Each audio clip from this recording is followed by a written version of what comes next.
ప్రగతి భవన్ నిర్మాణ సమయంలోనే చాలా విమర్శలు వచ్చాయి. బీఆర్ఎస్ పాలకులు సొంత ఆర్భాటాల కోసం విచ్చలవిడిగా ప్రజల సొమ్మును దుర్వినియోగం చేస్తున్నారనే ఆరోపణలు ఉన్నాయి. ప్రస్తుతం 10 ఏళ్లలో ప్రగతి భవన్ ఖర్చులపై అధికారులు ఆరా తీస్తుంటే ఆసక్తికర విషయాలు బయటికి వస్తున్నాయని ఆ వర్గాల సమాచారం. భవన్ ఆవరణలో 2 కోట్ల వ్యయంతో బ్యాడ్మింటన్ కోర్టు నిర్మించారని, మొన్నటి వరకు దాని నిర్వహణ కోసం మరో 2.5 కోట్లు ఖర్చు చేసినట్టు టాక్. 12 లక్షలు ఖర్చు చేసి ఆధునిక వసతులతో కుక్కల షెడ్డును సైతం నిర్మించారని తెలిసింది. ముగ్గు పోసినప్పుడు 60 కోట్లు అనుకున్న ప్రగతి భవన్ నిర్మాణ అంచనా వ్యయం పూర్తయ్యేసరికి 200 కోట్లు దాటిందని అధికారులు చెప్తున్నారు.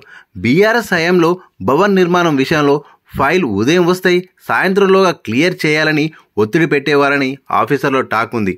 ఎందుకు ఖర్చు చేస్తున్నారు, ప్రతిపాదనలు సరిగా ఉన్నాయా లేవా అని క్రాస్ చెక్ చేసే టైం కూడా ఇచ్చేవారు కాదనే ఆవేదన ఆఫీసర్లు వ్యక్తం చేసినట్టు సమాచారం.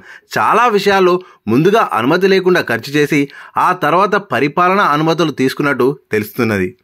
ఇక గతేడాది డిసెంబర్ 5 వరకు ప్రగతి భవన్ చుట్టూ రాత్రింబావులు పోలీసుల పహారా ఉండేది.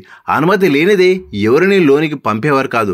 కానీ నాటి సీఎం కేసీఆర్ కుటుంబ సభ్యులు మాత్రం 4 కుక్కలను పెంచుకున్నారు.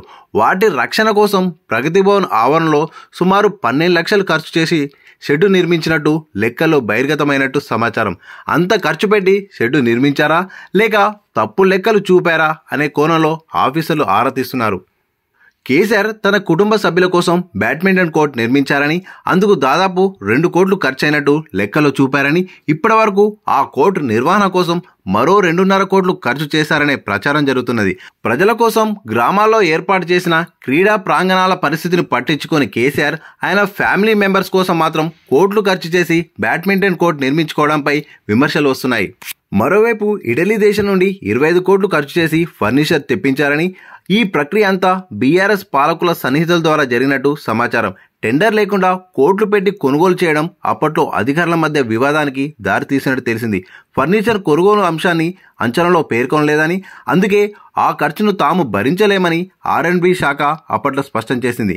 కానీ ఆ ఖర్చును మీ ఖాతా నుండి చెల్లించండి, అందుకు కావాల్సిన ఫైల్ రెడీ చేసి సంతకం పెట్టండి అని ఓ GAD అధికారిపై నాటి CS ఒత్తిడి తెచ్చారు. టెండర్ లేకుండా నామినేషన్ పద్ధతిలో చేసిన ఖర్చును అనుమతి ఇవ్వలేనని సదరు అధికారి తేల్చి చెప్పారు. దీంతో ఆ ఆఫీసర్పై బదిలీ వేటు వేశారని సెక్రటేరియట్ వర్గాల్లో టాక్.